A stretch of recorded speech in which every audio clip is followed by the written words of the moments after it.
बारिश तेज हो रही थी, बिजली कड़क रही थी और उस घने जंगल के बीच स्थित कुटिया में एक साधु अपने ध्यान में लीन था।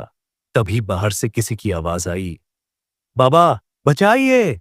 साधु ने दरवाजा खोला तो देखा एक बेहद खूबसूरत और जवान औरत बारिश में भीग रही थी। उसकी सांसें तेज चल रही थीं, कपड़े पूरी तरह गीले थे और आंखों में डर समाया हुआ था। साधु ने बिना कुछ पूछे उसे अंदर आने दिया। बेटी, कौन हो तुम? इतनी रात को इस जंगल में कैसे आ गई? साधु ने पूछा।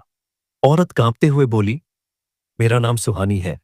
मैं मुसीबत में हूं। मुझे यहां छिपा लीजिए, नहीं तो वे लोग मुझे मार डालेंगे। साधु ने उसे आश्वासन दिया कि वह यहां सुरक्षित है। कुछ दिनों तक सुहानी वहीं रुक गई। धीरे धीरे वह साधु की सेवा करने लगी, उसकी कुटिया में रहकर उसका ध्यान रखने लगी। साधु के मन में कभी कोई बुरे विचार नहीं आए, लेकिन उसकी शांति जल्द ही भंग होने वाली थी।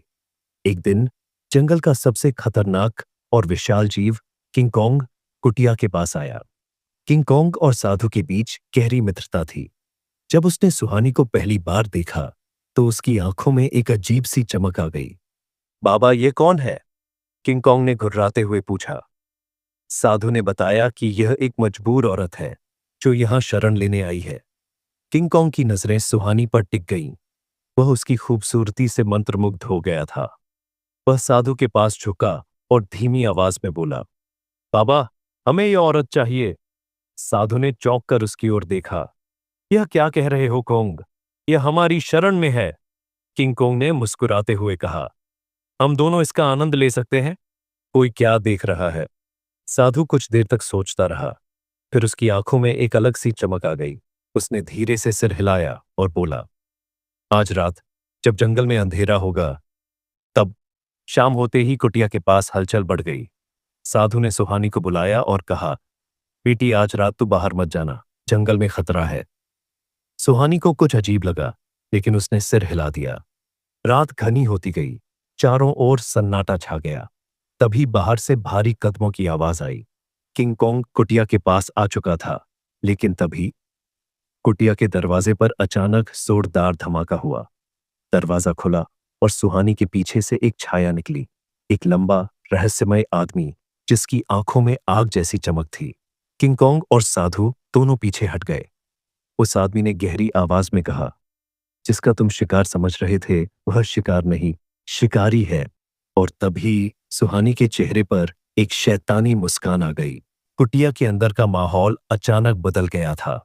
किंग और साधु, जो अब तक खुद को ताकतवर समझ रहे थे, उस रहस्यमय आदमी और सुहानी की बदलती हुई आंखों को देखकर घबरा गए। सुहानी ने धीरे धीरे कदम बढ़ाए और किंग की विशालकाय आंखों में झांकते हुए मुस्कुराई। उसकी मुस्कान अब मासूमियत की नहीं, बल्कि किसी गहरे राज की प्रतीत हो रही थी। बाबा, क्या आपको लगा कि मैं असहाय हूं? सुहानी ने साधु की ओर देखा। साधु के माथे पर पसीना आ गया। बेटी, ये तुम क्या कह रही हो? सुहानी अब धीरे धीरे हवा में उठने लगी।